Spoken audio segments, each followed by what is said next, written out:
Assalamualaikum warahmatullahi wabarakatuh. Bismillahirrahmanirrahim. Alhamdulillahi rabbil alamin. Wa afdalus salati wa atammas salam ala nabiyil amin wa ala alihi wa ashabihi ajma'in, amma ba'd. Kita lanjutkan kajian kita pada kitab Riyadhus Shalihin min kalami Sayyidil Mursalin Muhammad ibn Abdullah sallallahu alaihi wasallam. Masih berada di dalam bab al-mujahadah pada hadis yang ke 102 insyaallah saat ini. Allahumma 'allimna bima yanfa'una wanfa'na bima 'allamtana wa zidna 'ilman nafi'a. Tafadhal. Bismillahirrahmanirrahim. Allahumma shalli wa sallim ala nabiyyina Muhammadin wa ala alihi wa sahbihi ajma'in. Allahumma barik fi sayyidina wa fi jami'il hadirin wal muslimin wanfa'na bil 'ilmi warzuqna al-qabul. Al-thamin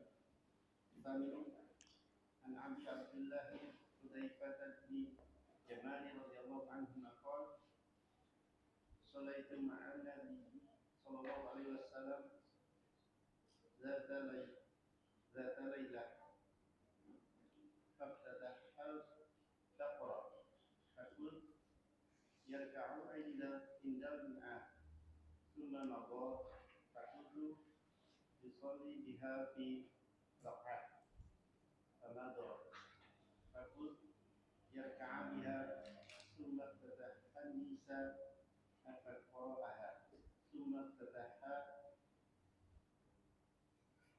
آل عمران فقرأها يقرأ متوسلا إذا مرض يأتي فيها تسبيح سبها وإذا مرض بالسؤال سأل وإذا مرض بالتعوذ تعوذ ثم رفع فجعل يقول سبحان ربي العظيم فكان ركوعه نحوا من قيامه ثم قال سمع الله لمن حمده ربنا لك الحمد ثم قام قياما طويلا قريبا مما رفع ثم سجد فقال سبحان ربي الأعلى وكان سجوده قريبا من قيامه رواه مسلم.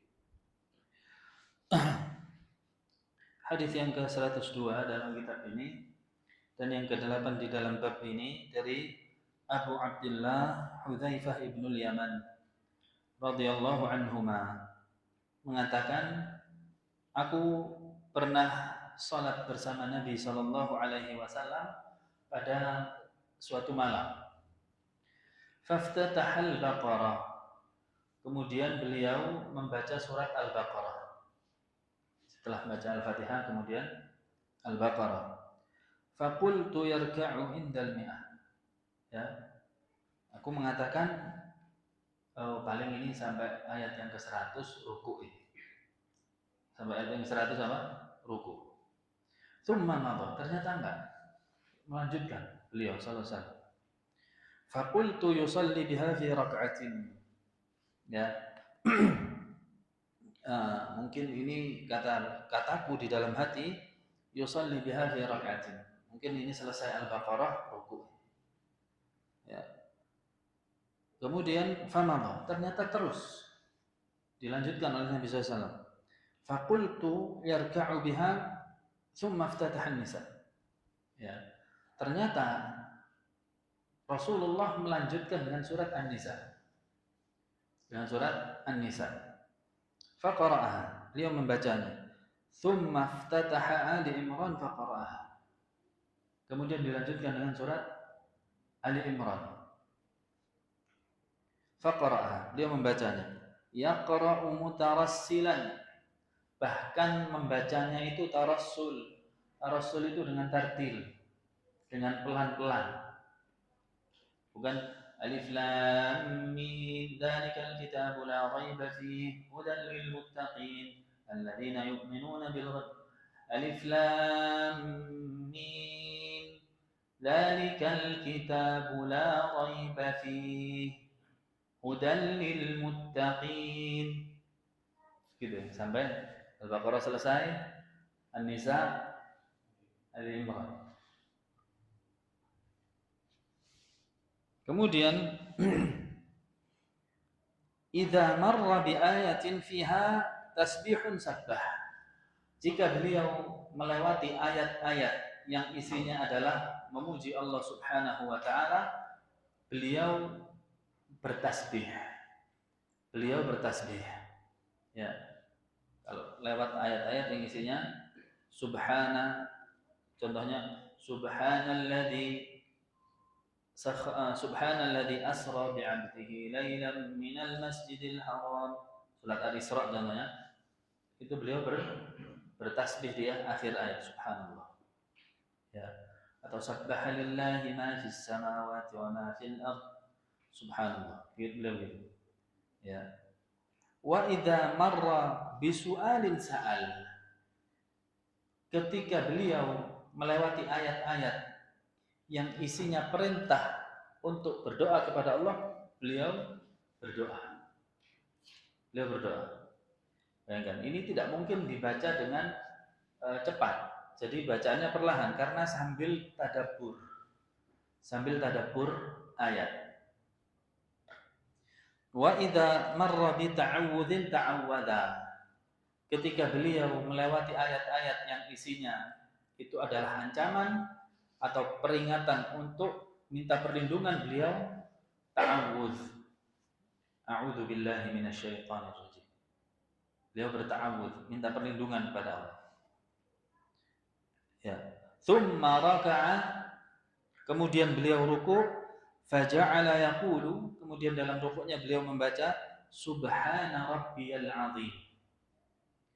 Beliau membaca subhana rabbiyal azim. Fakana ruku'uhu nahwan min qiyamihi. Rukuknya sama dengan berdirinya.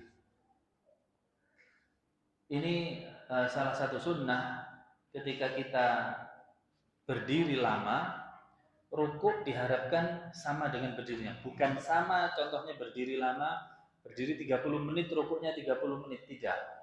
Artinya dia rukuknya tidak sama seperti rukuk pada umumnya, diperpanjang. Disesuaikan dengan durasi panjang berdiri kita. Nggak sama rukuk kita dengan, contohnya kalau kita sholat sendiri barangkali, kita membaca surat Ibrahim. Kurang lebih itu ada 3 lembar. Surat Ibrahim. Nggak sama dengan kita baca sabbihisma rabbikal a'la rukuknya. Oleh karenanya praktek kalau di orang-orang yang sholat tarawih yang panjang, atau qiyamul lail, rukuknya juga ikut panjang, sujudnya juga ikut panjang. Ini termasuk hal yang disunnahkan. Tsumma qala, kemudian ketika beliau bangkit dari ruku mengatakan sami'allahu liman hamidah. Rabbana lakal hamd. Tsumma qama qiyaman tawilan qariban mimma raka'a. Ya, kemudian beliau rakaat kedua bangkit dengan berdiri yang lama, tetapi di bawah lamanya rakaat yang pertama. Tsumma sajada faqala. Kemudian tsumma qama qiyaman tawilan. Kemudian saat i'tidal,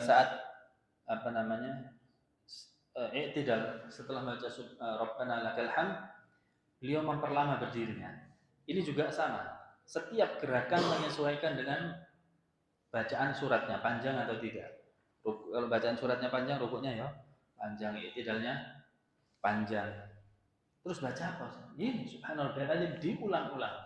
Kalau rukuknya diulang-ulang, subhanarabbiyal azim, atau divariasi dengan bacaan yang lain, subuhun qudusun rabbul malaikati waruh, ya, atau subhanakallahumma rabbana bihamdika allahumma ighfirli. atau subhana dzil jabaruti wal malakuti wal kibriya. Macam-macam doa sujud dan ruku itu dibaca semua untuk mengisi lamanya rukuk dan sujud kita. Tsumma sajad, kemudian beliau sujud seraya mengatakan subhana rabbiyal a'la. Fakana sujuduhu qariban min qiyamihi. Sujudnya hampir sama dengan i'tidalnya tadi. Ya. Hadis ini diriwayatkan oleh Imam Muslim. Beberapa faedah yang bisa kita ambil dari hadis ini. Yang pertama, bolehnya membaca Al-Quran secara tidak berurutan surat-suratnya, dan ini tidak dibenci. Ya, dan ini boleh-boleh saja. Contohnya tadi Rasulullah setelah Al-Baqarah lompat ke An-Nisa, tidak Ali Imran dulu. Langsung lompat ke An-Nisa baru Ali Imran. Ya, kita boleh untuk membaca surat di dalam Al-Quran walaupun tidak berurutan. Yang kedua, membaca Al-Quran yang terbaik adalah diiringi dengan tadabbur. Membaca Al-Quran yang terbaik adalah diiringi dengan tadabbur, ya, sambil difahami maknanya. Maka yang demikian adalah termasuk meningkatkan kualitas sholat, termasuk meningkatkan kualitas sholat. Dan hal ini tidak akan tercapai melainkan orang tersebut harus belajar.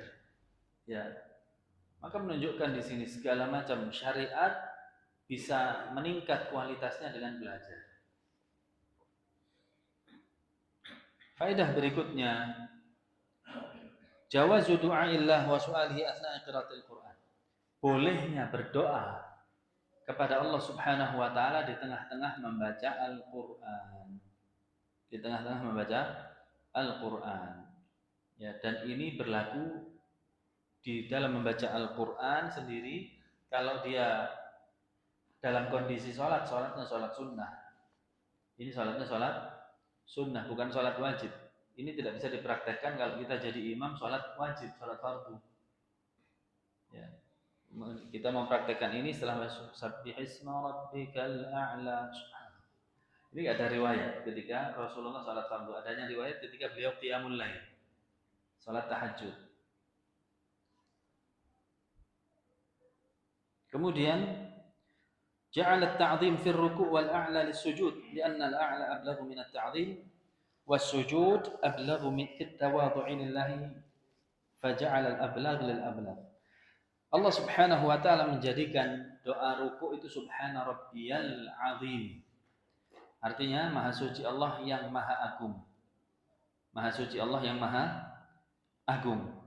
Kemudian kalau sujud subhana rabbiyal a'la, maha suci Allah yang maha tinggi. Maka ini isyarat ketika ruku' itu adalah simbol kita mengagungkan Allah Subhanahu wa taala, dan ketika sujud kita berikrar bahwasanya Allah adalah zat yang maha tinggi dan kita posisi di paling bawah sendiri. Allah yang maha tinggi, subhana rabbiyal a'la. Allah yang maha tinggi.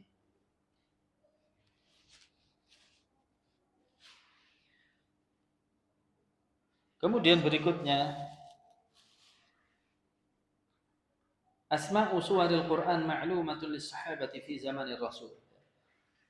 Hadis ini menunjukkan nama-nama surat dalam Al-Qur'an yang saat ini kita ketahui itu juga sama diketahui oleh para sahabat Nabi sallallahu alaihi wasallam.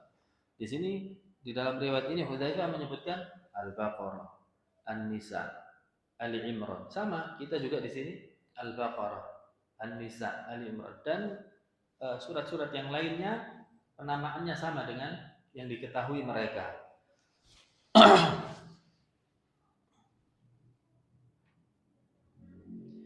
Kemudian hadis ini menunjukkan ijtihadu Rasulullah sallallahu alaihi wasallam fil ibadah wa mujahadatuhu li nafsihi fi taatillah. Menunjukkan kesungguh-sungguhan Rasulullah dalam beribadah, dan beliau memaksa jiwanya untuk beribadah. Ya, ini menunjukkan bahasanya kita juga disunnahkan demikian. Janganlah tubuh kita ini hanya kita gunakan capek untuk cari dunia saja. Ya, kita kalau cari dunia, masya Allah berkeringat luar biasa. Pernah sholat sampai berkeringat, atau ngaji sampai berkeringat, sampai kejuh gitu. Nah, nggak pernah kan? Nah ini contoh dari Rasulullah. Ya bahwasanya tubuh kita ini sebenarnya untuk ibadah.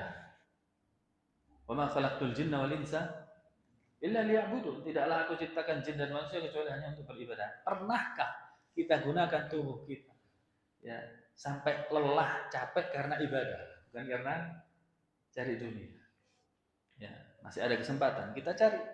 Nanti insya Allah di bulan Ramadan qiyamul lail yang panjang, tarawih yang panjang, ya. Bukan tarawih cari yang tercepat, bukan.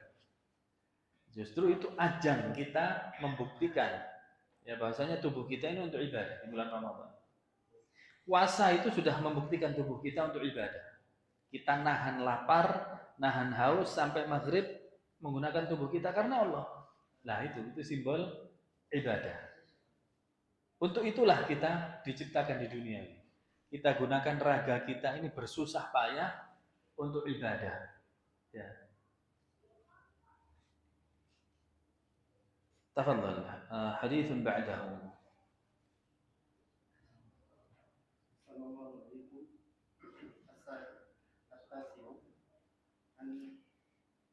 عن ابن مسعود رضي الله عنه قال صليت مع النبي صلى الله عليه وسلم ليلة فأطال القيام حتى هممت بأمر سوء قيل وما هممت به قال هممت أن أدرك وأداع. Nah, hadis yang ke-9 dalam bab ini dan 103 di dalam kitab ini dari Ibnu Mas'ud radhiyallahu anhu mengatakan, aku pernah salat bersama Nabi sallallahu alaihi wasallam pada suatu malam, fa'atala al-qiyam. Beliau memanjangkan berdirinya. Hatta hamamtu bi amrin su'. Sampai aku ini memikirkan perkara yang buruk karena terlalu panjang berdirinya Nabi Shallallahu Alaihi Wasallam. Kata Abdullah bin Mas'ud, sampai saya ini punya pikiran buruk. Maksudnya pikiran buruk ini ingin meninggalkan sholat, lelah. Ya, bayangkan ini sahabat Abdullah ibnu Mas'ud juga mengatakan ini. Berarti intinya apa? Memang benar ketika tubuh kita ini di awal-awalnya kita paksa untuk ibadah, teriak, lelah. Tapi bukan itu adalah celah untuk kita meninggalkan ibadah, enggak. Terusin. Nabi Shallallahu Alaihi Wasallam sendiri di awal-awal lelah. Tetapi ketika itu terjadi 1 kali, 2 kali, 3 kali, lama-lama nikmat. Nikmat. Seperti yang diibaratkan pernah saya sampaikan di sini, jiwa kita ini seperti bayi yang disapih. Bayi yang disapih itu kalau sudah disapih pertama kali teriak, nangis. Kalau sudah 2 hari, 3 hari, 1 bulan bagaimana? Diantarkan ke ASI-nya ibunya lagi nggak mau dia. Yang ini aja. Ya, tubuh kita juga demikian. Di awal-awal memang untuk melakukan ibadah yang butuh tenaga, butuh harta, itu teriak. Tetapi lama-kelamaan akan nikmat, ya. Lama-kelamaan butuh harta seperti Abdurrahman bin Auf, ya. Ma'ruf ini sahabat yang kaya raya. Beliau mengatakan, setiap saya mengeluarkan infak di jalan Allah, uang ini kembali berkali-kali lipat. Sampai saya sulit untuk mengeluarkan harta saya. Sampai pada suatu hari di kota Madinah panen raya kurma. Kemudian karena panen raya kurmanya tidak terjual semuanya sehingga banyak yang busuk. Kata Abdurrahman bin Auf, nah ini kesempatan untuk menghabiskan uang. Kurma yang busuk itu dibeli.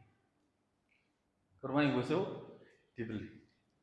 Sudah lega ya, uangnya habis, lega. Yang penting ada manfaat untuk kaum muslimin. Ya, menyelamatkan petani-petani. Tidak berselang lama kemudian Allah mau kasih rezeki. Ya, Allah mau kasih rezeki. Datang utusan dari Yaman mengabarkan bahwasanya di Yaman ada wabah penyakit, obatnya kurma busuk. Dia akan beli 10 kali lipat harga kurma biasa. Balik lagi uangnya. Subhanallah.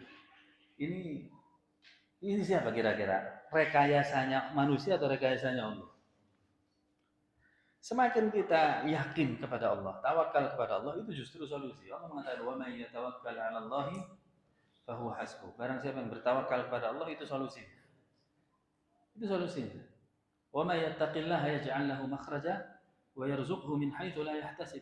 Barang siapa yang bertakwa kepada Allah, Allah akan berikan solusi dari permasalahannya dan berikan rezeki dari jalan yang tidak dia sangka-sangka. Intinya di sini apa? Keyakinan.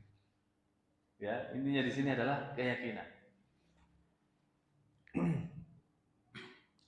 Kemudian kita lanjutkan hadis ini. Qila, dikatakan, wa ma hamamta bihi. Maksudnya ditanyakan kepada Abdullah bin Mas'ud ketika mengabarkan hadis ini. Apa yang engkau pikirkan, wahai Ibnu Mas'ud? Qal, kata Ibnu Mas'ud, hamamtu an ajlisa wa ada'a. Saya ingin duduk dan ingin meninggalkan sholat itu. Karena lama berdirinya Nabi Muhammad SAW. Hadis ini sahih muttafaqun alaihi.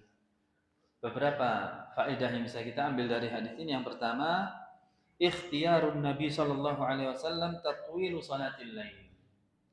Nabi SAW selalu memilih memanjangkan salat dalam salat malam. Nabi SAW selalu memilih memanjangkan salat dalam salat malam. Adapun salat fardu bagaimana? Kata beliau, khafif, ringankan. Perintah kepada imam, ringankan salat fardu.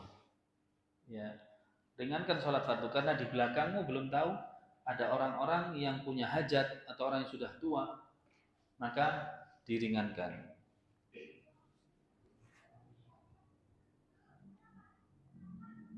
Kalau baca Sabbihisma Rabbikal A'la ringan atau tidak? Ya sudah, orang kita sudah pegang diringankan sudah 3 kul itu ya, paling ringan. Tidak demikian juga. Rasulullah mencontohkan di beberapa sholat fardunya. Ya, contohnya sholat maghrib beliau pernah baca surat At-Tur. Kurang lebih 30 ayat At-Tur. Kalau halamannya sekitar 1 lembar 1/4 halaman.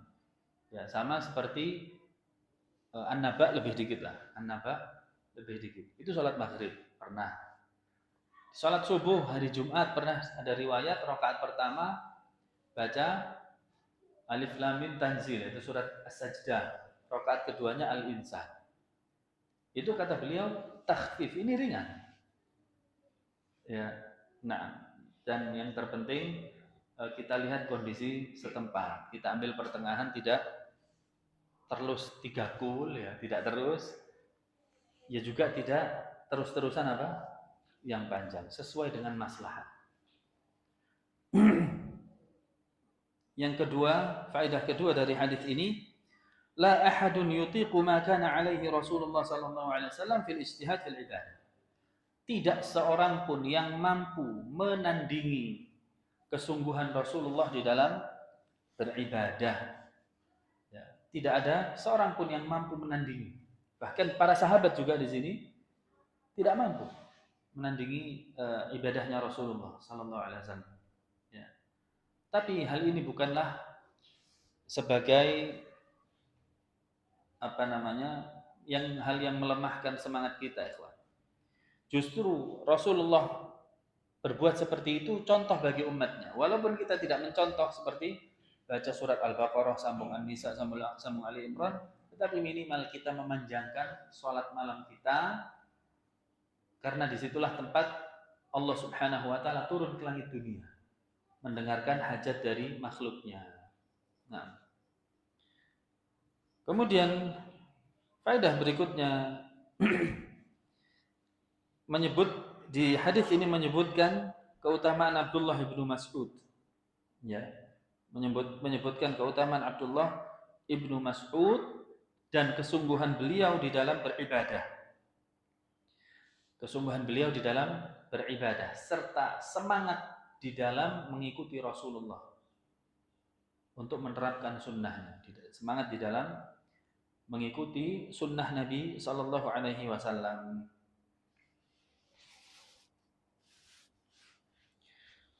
Faedah berikutnya, gerakan hati untuk meninggalkan sholat saat sholat, ya, gerakan hati untuk meninggalkan sholat saat sholat itu tidak membatalkan sholat, hanya masih apa? Gerakan hati.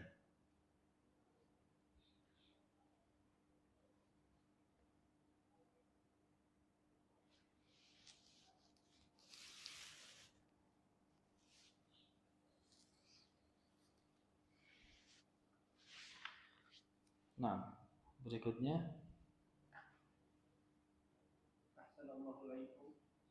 itu saya tambah di sini, di dalam sholat malam ini disyariatkan selalu riwayatnya memanjangkan sholat. Ini juga sama dengan nanti sholat tarawih.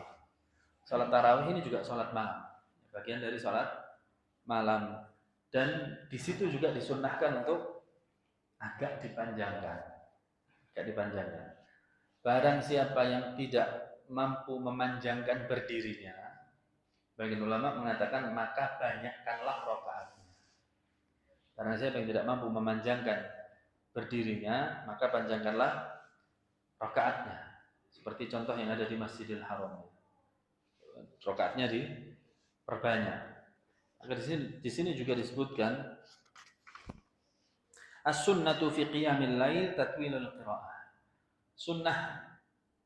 Sunnahnya untuk mendirikan sholat malam adalah memanjangkan bacaan. Wala yajuzu istibdalu tatwilil qiraah bi takthiri adadir rakaat. Ya. Di sini beliau menyebutkan tidak dibenarkan. Ini beda pendapat, ya, khilaf di antara para ulama, terutama para ulama yang berpegang dengan fatwanya Syekh Al-Albani rahimahullah, tidak dibenarkan menambah lebih dari 11. Fatwanya Syekh Al-Albani rahimahullah tidak dibenarkan menambah dari 11. Yang dibenarkan oleh beliau adalah 11 tapi panjang bacaan. Khilaf. Ulama yang lain mengatakan tidak. Rakaat itu tidak terbatas sampai 11. Jika seseorang tidak mampu untuk memanjangkan bacaannya, maka dia tambah rakaatnya. Berdasarkan hadis Nabi SAW, as-salatul laili wan nahari masna masna. Salat siang dan malam itu dua-dua. Kalimat dua-dua ini menunjukkan tanpa batas. Berapapun. Ya, berapapun. Nah, Allah.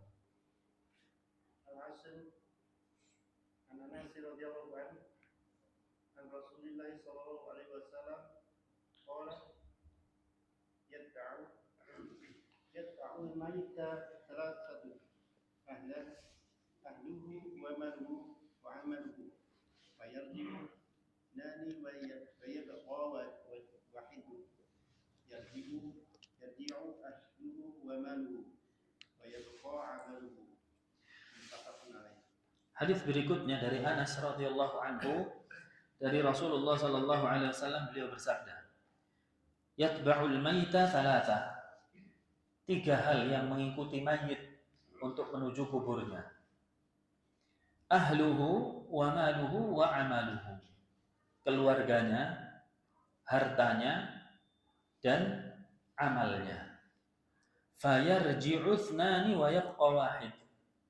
Setelah sampai di liang lahat, di liang kubur, kembali 2 dan yang mengikuti tinggal 1. yarji'u ahluhu wa maluhu. Yang kembali adalah harta dan keluarganya kembali. Tidak ikut ke liang kubur. Wa yabqa amaluhu. Yang tersisa adalah amalnya. Hadis ini sahih muttafaqun alaih.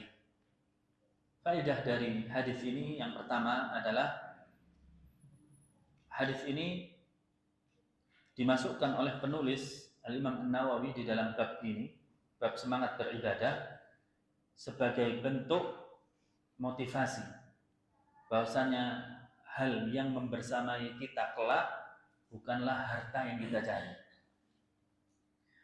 Ya, yang membersamai kita kelak di kuburan bukanlah keluarga yang kita sayangi, tapi yang membersamai kita adalah amal. Maka sungguh tertipu orang yang ketika di dunianya fokus terhadap harta dan keluarganya, tidak peduli dengan amal. Mungkin dia tahu sendiri, boleh dia kalkulasi di kertas, buat tabel. Ada 3, amal, harta, keluarga. Tulis berapa persen sesuai dengan hati Anda masing-masing. Di amal berapa persen, harta berapa persen, keluarga berapa persen dalam kehidupan kita 24 jam itu. Sementara kita ketahui semuanya, kita sepakat kita akan meninggal dunia, yang 2 ini kita, yang 2 akan meninggalkan kita, yang membersamai kita amal kita. Nah di sini, inilah kata Allah Subhanahu Wa Taala, ad-dunya mata'ul ghurur. Dunia ini menipu. Kita nggak sadar sedang ditipu. Kita tidak sadar berhari-hari sedang ditipu. Banyak di antara kaum muslimin mengabaikan amalnya. Sibuk dia membuka usaha ini, usaha itu, usaha ini, usaha. Dan usaha-usahanya tidak ada kaitannya dengan ibadah. Masih mending usahanya yang ada kaitannya dengan ibadah, dia masih ingat, dia masih bisa bantu kaum muslimin. Ya. Ini adalah pelajaran penting. Ini termasuk prinsip. Ya, hadis ini sering diutarakan oleh para ulama sebagai bentuk motivasi kepada kita hidup di dunia ini. Faedah berikutnya, an-naf'ul haqiqi alladhi yastafidu minhu al-mayyit huwa amalu. Manfaat yang paling besar di antara 3 tadi, semua 3 ini manfaat. Keluarga kita manfaat, harta ini juga manfaat, amal juga manfaat. Kata penulis, di antara 3 ini yang paling bermanfaat dan manfaatnya itu langgeng sejati, itu adalah amal. Itu adalah amal. Walidzalika yanbaghi an yuqaddima min malihi ma yajiduhu amam. Ya.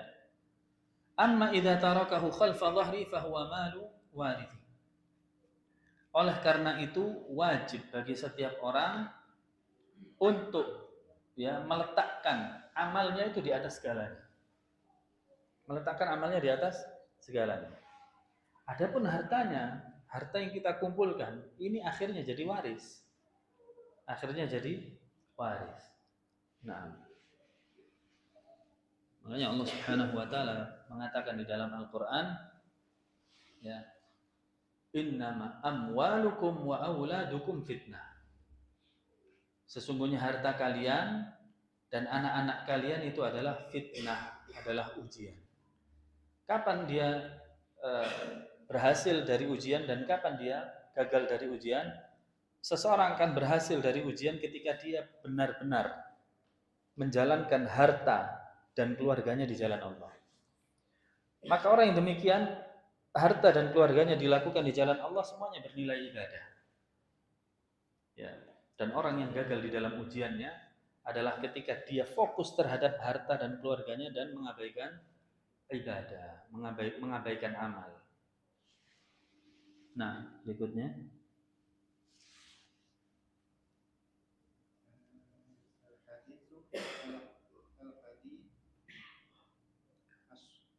Nah. An Ibnu Mas'ud radhiyallahu anhu qala Nabi sallallahu alaihi wasallam al-jannatu aqrabu ila ahadikum min sirati na'lihi. Ya. Hadis yang ke-105 dari Ibnu Mas'ud radhiyallahu anhu mengatakan Rasulullah sallallahu alaihi wasallam bersabda, al-jannatu aqrabu ila ahadikum min syiraki na'lihi wan naru mithlu dzalik. Surga itu lebih dekat denganmu daripada tali sandalmu. Kalau kita tali sandal ya, maksudnya sandal, tali sandal, kalau sandal jabit begitu, itu sangat dekat dengan kulit kita. Kata Rasulullah, surga itu lebih dekat. Apa maksudnya? Surga itu kalau kita mengejarnya itu lebih dekat daripada tali sandal. Maka jangan buang-buang kesempatan itu. Wan naru mithlu dzalik. Neraka juga seperti itu. Neraka juga lebih dekat. Kita berpotensi untuk masuk ke dalam neraka juga lebih dekat daripada tali sandal kita. Faedah yang bisa kita ambil dari hadis ini, yang pertama, at-ta'atu musilatun ilal jannah wal ma'siyatu muqarribatun ilan nar. Ketaatan itulah yang membawa kita ke dalam surga. Ketaatan maksudnya amal ibadah. Ya. Sedangkan maksiat inilah yang mendekatkan kita ke dalam api neraka.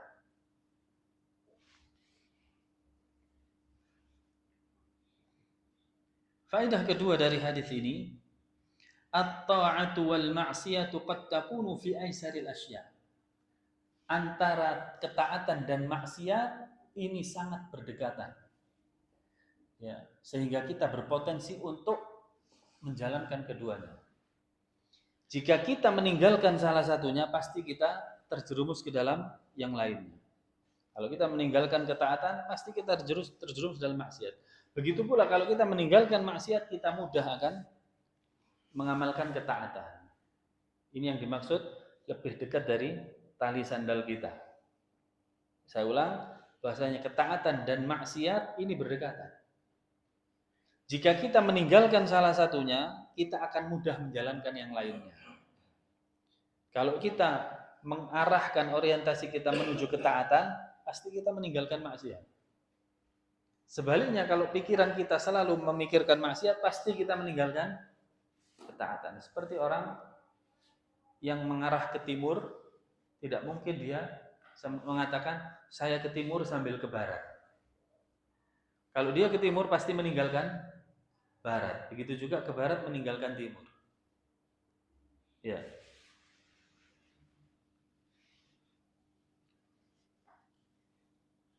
Berikutnya. Assalamualaikum. Waalaikumsalam. Kami asal an Abi Firasi Rabi'ah bin Ka'bil Aslami. Ini Farras, an Abi Farras. An Abi Farras Rabi'ah ibni Ka'bil Aslami qadimi Rasulullah sallallahu alaihi wasallam wa min ahli Suffah radhiyallahu anhu qala kuntu abitu ma'a Rasulullah sallallahu alaihi wasallam fatihi biwadu'ihi wa hajatihi faqala sani fakultu as'aluka murafaqataka fi jannah faqala aw ghayra dhalika qultu wa dhaka qala fa'inni ala nafsika bi kathrati sujud wa muslim. Yang ke-106 dari Abu Farras Rabi'ah bin Ka'ab al-Aslami. Rabi'ah bin Ka'ab al-Aslami ini salah satu pembantunya Nabi.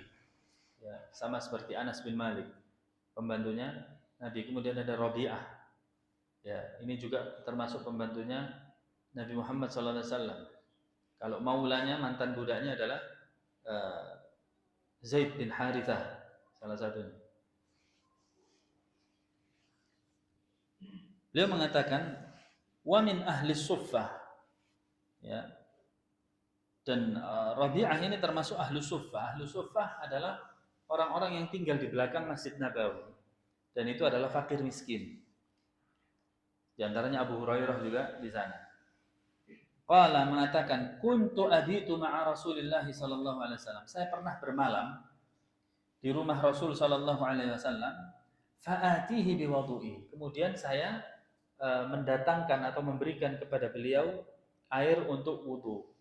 Ya, kalau wudu, wawunya pakai fathah itu berarti airnya. Kalau wawunya pakai dhammah wudu berarti pekerjaannya. Ya, aku mendatangkan air wudu untuk beliau. Wa hajatihi, dan untuk kebutuhan beliau. Faqala, maka Rasulullah mengatakan, salni, mintalah sesuatu dariku, minta upah apa kamu? Fakultu, ini luar biasa. Ya. Upahnya dia minta di atas segalanya. Pintar Rabi'ah. Rabi'ah mengatakan, as'aluka murafaqataka fil jannah. Aku minta upahnya ya Rasulullah, aku membersamaimu di surga. Subhanallah. Ya, aku membersamaimu di surga. Ya. Orang sekarang bisa minta apa? Ini dunia semua. Satu ini, dua ini. Ini dunia, ini langsung bukan masuk surga, membersamaimu di surga. Otomatis Rasulullah surganya tertinggi, dia ada di sebelahnya. Subhanallah. Ini adalah buah dari keimanannya. Faqala, maka Rasulullah sampai menjawab, au ghaira dzalik, yang lain ada enggak? Balasan yang lainnya, upah yang lain ada enggak? Menunjukkan bahasanya hal ini berat. Qultu, aku mengatakan huwa dak, tidak ya Rasulullah, itu saja. Itu saja. Qal, maka Rasulullah mengatakan fa'inni ala nafsika bi kasratis sujud. Bantulah aku untuk mewujudkan permintaanmu dengan engkau memperbanyak sujud. Banyak sholat. Ya, banyak sujud maksudnya banyak sholat. Beberapa faedah dari hadis ini. Yang pertama, al-jannatu innama tunalu bimujahadatin nafs fit ta'ah. Surga ini didapatkan dengan menempa diri, paksa diri untuk semangat beribadah. Ya, untuk semangat beribadah. Di dalam diri kita itu ada dua unsur. Satu namanya fitrah. Fitrah naluri. Naluri ini mengarah kepada kebaikan. Yang kedua, badan ini, jasad ini. Ini namanya nafsu ya. Diri. Jasad kita ini. Jasad kita itu maunya tidur, kenyang, apa lagi? Santai. Dipijeti. Enggak ada yang mau tubuh kita mengatakan saya mau kerja keras. Sama seperti kita mencari dunia. Kenapa kita semangat mencari dunia? Apakah tidak melawan diri kita? Melawanlah. Melawan nggak kita diri kita? Ya sebenarnya Ustaz capek Ustaz, tapi gimana lagi? Ada kebutuhan. Kan gitu tuh. Itu jawaban itu tepatkan untuk mencari akhirat. Jawaban itu tepatkan untuk mencari akhirat. Jangan digunakan untuk mencari dunia saja. Kita olahraga. Itu melawan hawa nafsu enggak? Ya melawan hawa nafsu. Diri kita enggak senang olahraga sebenarnya. Aduh, habis olahraga keju kabeh. Tapi enggak apa-apalah untuk supaya apa? Badan sehat. Lah itu jawaban itu juga untuk ibadah harusnya. Jawaban itu juga untuk ibadah. Ya. Makanya Yahya bin Abi Katsir di dalam Sahih Muslim mengatakan la yanalul ilm bi rahatil jism. Ilmu itu tidak akan bisa tercapai dengan jasad yang santai-santai. Di hadapan kita, kalau dihadapkan ilmu, wah, Masya Allah, orientasi kita, saya akan bisa begini. Nanti saya bisa bahasa Arab. Nanti saya bisa begini. Diajari ilmu faraid, ilmu waris, nanti saya bisa menjadi orang yang membagi warisnya orang. Begitu terjun ke ilmunya, lo kok gini? Mundur teratur. Inilah inti dari hawa nafsu. Ya, makanya Allah mengatakan wa amma man khafa maqama rabbih wa nahan nafsa 'anil hawa fa innal jannata hiyal ma'wa. Barang siapa yang takut kepada Allah Subhanahu wa taala wa nahan nafsa 'anil hawa dan melarang dirinya sendiri untuk berkeinginan sesuatu. Keinginan diri ini seperti tadi, tidur, kenyang, santai, dolan, memancing, apa lagi? Hah? Dan selalu begitu. Tetapi kita harus muslimin, seorang muslim harus bisa memanage. Saya sering di anak-anak pondok dulu saya beri motivasi, kalian ini sedang berada di proyek. Di proyek yang proyek itu hadiahnya besar sekali.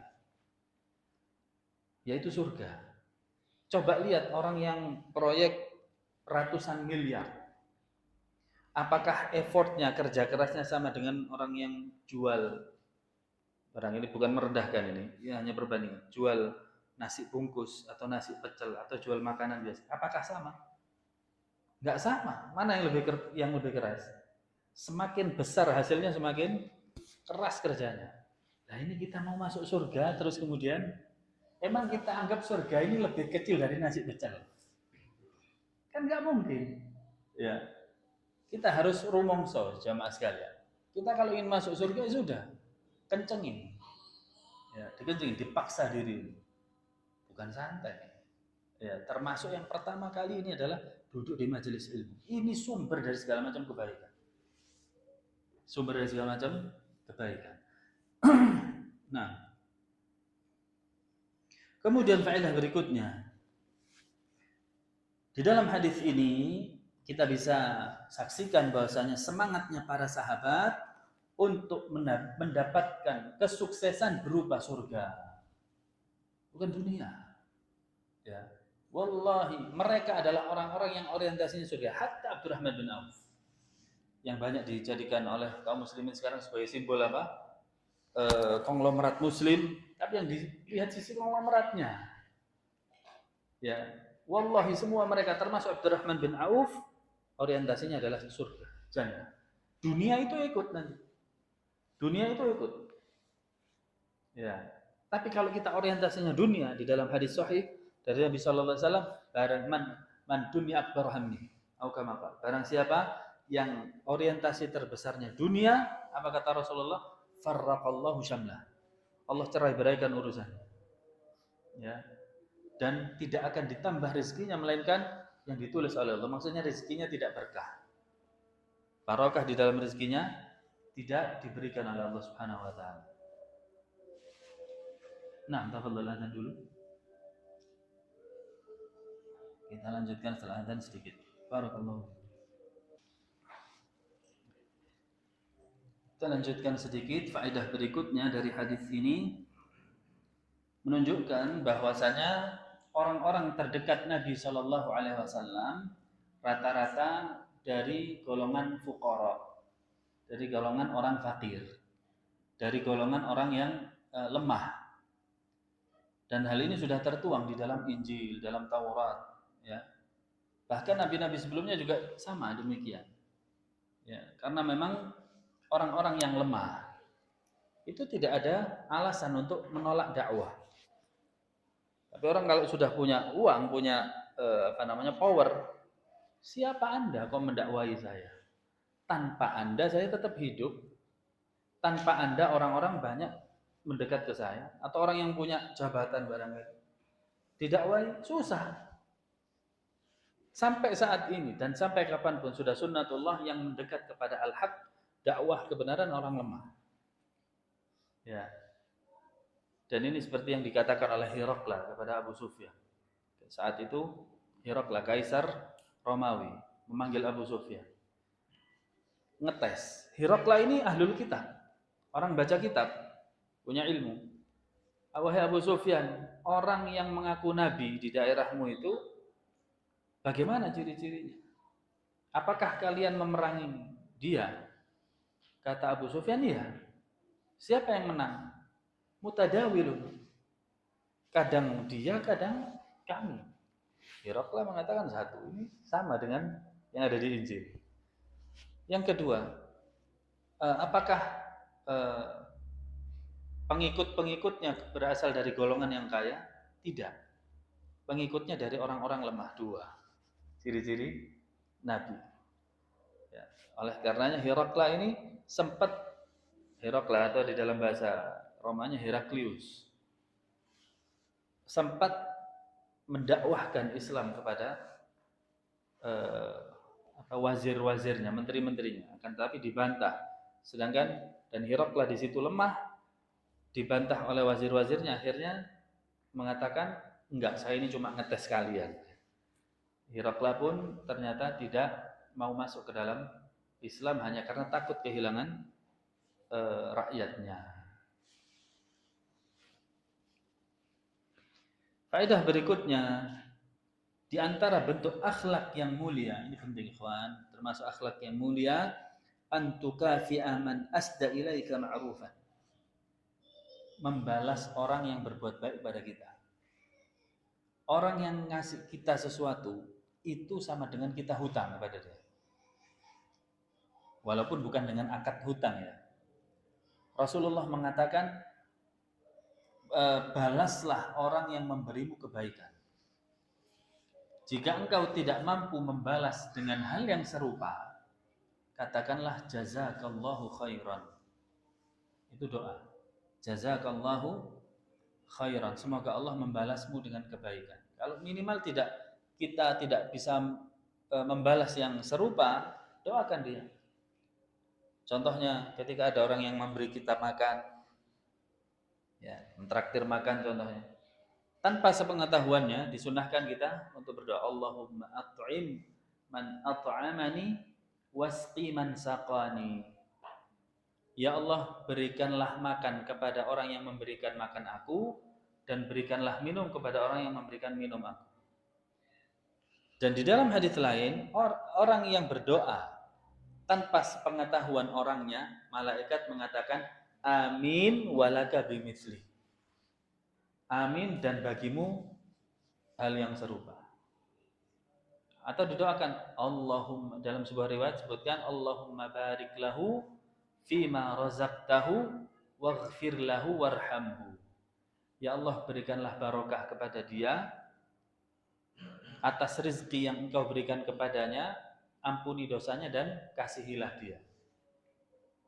Di saat tidak sepengetahuan dia, malaikat mengatakan amin walaka bimitsli. Amin dan bagimu sama seperti yang engkau doakan. Nah, ini indahnya Islam ya.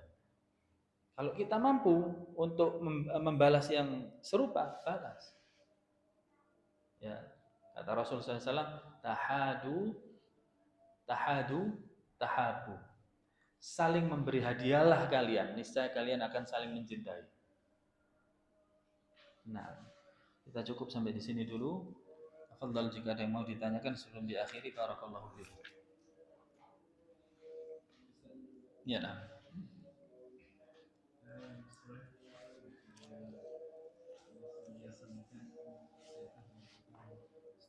Amin wa iyyakum jami'an. Terkait salat malam yang dilakukan Rasulullah, di mana disampaikan Rasulullah ketika jabatan Tasbih Rasulullah memuji, bertasbih. Apakah itu bisa dikiaskan dengan doa-doa yang lain? Misalkan ketika sholat terus kita bersin, sholat sunnah, bolehkah kita membaca Alhamdulillah. Dan mungkin sementara juga. Baik.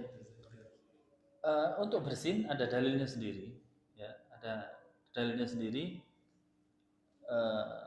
Pada saat itu ada sahabat Muawiyah ibnul Hakam, bukan Muawiyah bin Abi Sufyan, Muawiyah ibnul Hakam, ya, bersin kemudian mengucap alhamdulillah, ya, dan itu dibenarkan oleh Rasulullah. Hanya saja beliau mengatakan jangan dijawab kalau di saat sholat, jangan yarhamukallah, jawab lagi yahdikumullah yuslihu balakum. Untuk alhamdulillahnya saja boleh bagi orangnya, alhamdulillah. Itu dalil sendiri, bukan dikiaskan ke dalil yang Dalam sholat kan tidak boleh. Apakah memang dibedakan ketika sholat sunnah dan sholat? Tidak, itu boleh. Sama seperti ketika kita sujud, diperkenankan untuk doa. Itu juga doa kamu. Letaknya di situ. Hanya saja ketika rukuk tidak, tapi ketika sujud yang disunahkan untuk berdoa. Wallahu a'lam. Tafadhal, cukup? Nah, silakan. Untuk memperbanyak doa di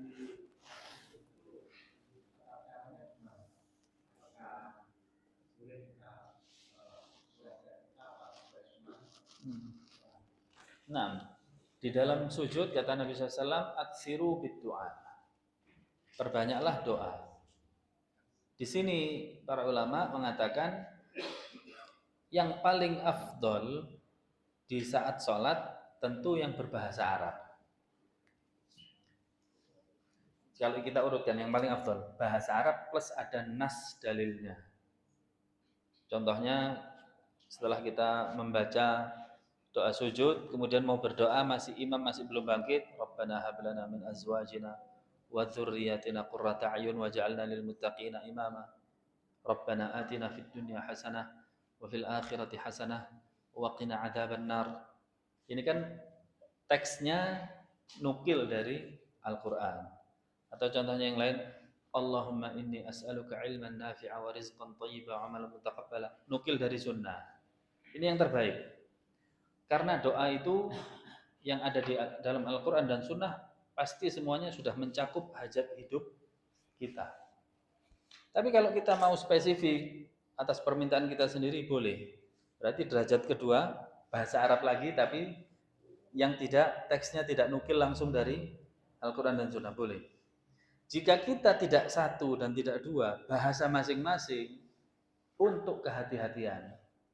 Karena sholat itu semuanya berbahasa Arab. Walaupun para ulama khilaf ada yang mengatakan boleh, ada yang mengatakan tidak boleh, untuk kehati-hatian. Untuk kehati-hatian, silahkan Anda berdoa dengan bahasa masing-masing dalam hati. Dengan tidak dilafadzkan di lisan. Nah, demikian. Wallahu a'lam.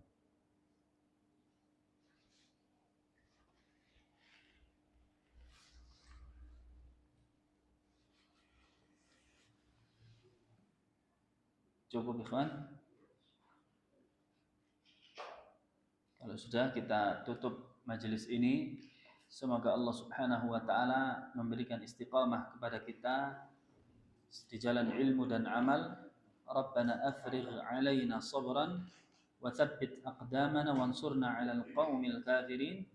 Allahumma aslih lana dinana alladhi huwa 'ismatu amrina wa aslih lana dunyana allati fiha ma'ashuna وأصلح لنا آخرتنا التي فيها معادنا واجعل الحياة زيادة لنا في كل خير واجعل الموت راحة لنا من كل شر اللهم علمنا بما ينفعنا وانفعنا بما علمتنا وزدنا علما نافعا اللهم اغفر لنا ذنوبنا كله دقه وجله أوله وآخره سره وعلانيته وصلى الله وسلم وبارك على نبينا محمد وعلى آله وأصحابه أجمعين والحمد لله رب العالمين.